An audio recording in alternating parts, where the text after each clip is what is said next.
যুক্তরাষ্ট্রের দক্ষিণাঞ্চলীয় অঙ্গরাজ্য টেক্সাসে প্রবল বর্ষণের পর ভয়াবহ আকস্মিক বন্যা দেখা দিয়েছে। গুয়াদালুপে নদীর দুই তীরে উপচে বয়ে গেছে বিধ্বংসী স্রোত। এখন পর্যন্ত এই দুর্যোগে মারা গেছেন অন্তত 50 জন, যাদের মধ্যে 15 জন শিশু। সর্বশেষ ট্র্যাভিস কাউন্টি থেকে 4টি মরদেহ উদ্ধার করা হয়েছে। And with the rescues going on and the helicopters. আমি এখনো ট্রমার মধ্যে আছি। আপনারা জানেন এখনো অনেকেই নিখোঁজ, এর মধ্যে অনেক শিশু রয়েছে। আমরা চাই আমাদের হারানো স্বজনদের খুঁজে বের করা হোক, কিন্তু সবাই জানে যত দিন যাবে পরিস্থিতি আরো ভয়াবহ হবে। পানির স্রোত এত বেশি ছিল যে আমাদের বেঁচে থাকা অনেকটা অনিশ্চিত ছিল। সবচাইতে ক্ষতিগ্রস্ত কের কাউন্টিতে মারা গেছেন 43 জন, বার্নেট কাউন্টিতে 3 জন। এই সংখ্যা আরও বাড়তে পারে বলে আশঙ্কা করছে স্থানীয় প্রশাসন। We are currently still actively rescuing. আমরা নিখোঁজদের খুঁজে না পাওয়া পর্যন্ত থামছি না।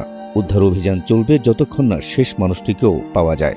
এখন পর্যন্ত 850 জনকে জীবিত উদ্ধার করা হয়েছে, তবে এখনও ট্র্যাভিস কাউন্টিতে নিখোঁজ অন্তত 13 জন। গুয়াদালুপে নদীর আশেপাশের এলাকা এখনও ভয়াবহ ঝুঁকিতে।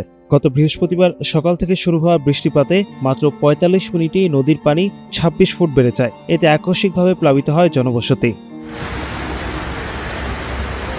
ট্র্যাভিস কাউন্টির বিচারক অ্যান্ডি ব্রাউন স্থানীয়দের সতর্ক থাকার নির্দেশ দিয়েছেন। প্লাবিত এলাকায় ফিরে না যেতে এবং জরুরি নম্বরের সঙ্গে যোগাযোগ রাখতে বলা হয়েছে বাসিন্দাদের। এই মুহূর্তে টেক্সাস যেন এক বিপর্যস্ত নগর।